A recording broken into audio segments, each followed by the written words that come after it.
Привет, YouTube! Сегодня у нас в новостях.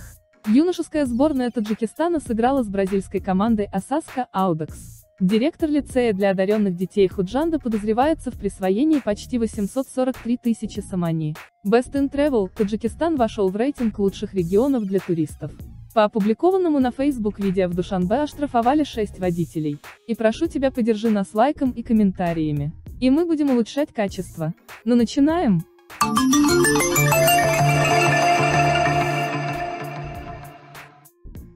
В рамках учебно-тренировочного сбора в бразильском Сан-Паулу юношеская сборная Таджикистана, Ю-17, провела во вторник, 22 октября, контрольный матч с молодежной командой Асаска Аудакс, Ю-19. Встреча прошла на муниципальном стадионе Хосе Либерати и завершилась со счетом 2-2.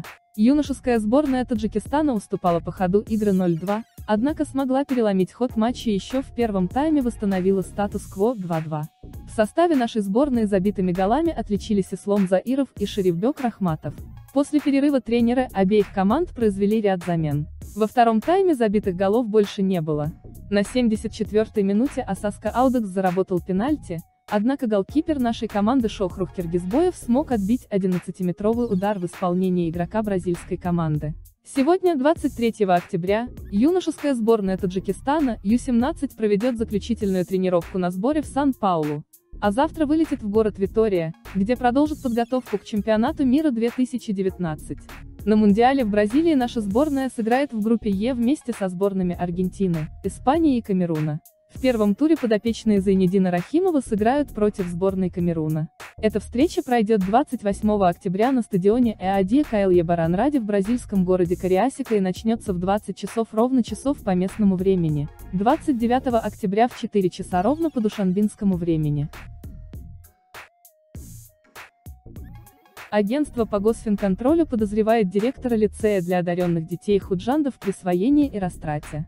По данным агентства, Тахир Рузибоев, директор лицея для одаренных детей города Худжанда, вместе с бухгалтером и кассиром присвоили 842 756 самани. Эту сумму, внесенных в бюджет лицея в частности за счет родительских взносов, Рузибоев присваивал с 2016 по 2019 годы, сообщает пресс-центр агентства по госфинконтролю и борьбе с коррупцией РТ.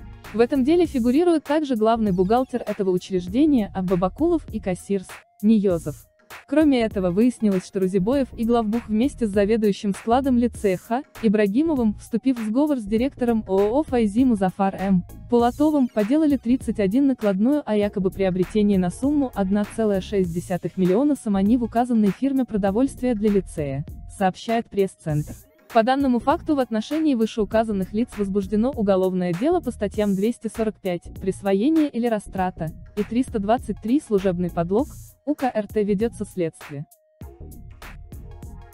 В ежегодный рейтинг Lonely Planet о лучших местах для путешествий Best in Travel в категории регионов первое место отдано части Великого Шелкового пути, которая проходит через Таджикистан, Узбекистан и Кыргызстан. Эти края вызывают все более широкий интерес у туристов, а в страны, через которые проходит этот отрезок шелкового пути, можно въехать либо по электронной визе, либо вообще виза не требуется, говорится в публикации Lonely Planet. Рейтинг разбит на 4 категории: 10 стран, 10 регионов, 10 городов и 10 самых выгодных предложений. Каждое из вошедших в рейтинг направлений оценивалось экспертами на основании факторов актуальности места и уникальности впечатлений, которые оно вызывает у туристов. В категории регионов первое место в рейтинге заняла часть Великого Шелкового пути, которая проходит через Таджикистан, Узбекистан и Кыргызстан. В категории стран на первом месте оказалось Королевство Бутан. В десятку 2020 года также попали Англия, Северная Македония, Аруба, Эсватини, Коста-Рика, Нидерланды, Либерия, Марокко и Уругвай. Водителей оштрафовали за грубое нарушение правил дорожного движения. По опубликованному видео на Facebook были оштрафованы 6 водителей, сообщает пресс-служба УМВД по городу Душанбе. Отмечается, что смонтированное видео, записанное на автовидеорегистратор, также было отправлено на электронную почту столичной милиции.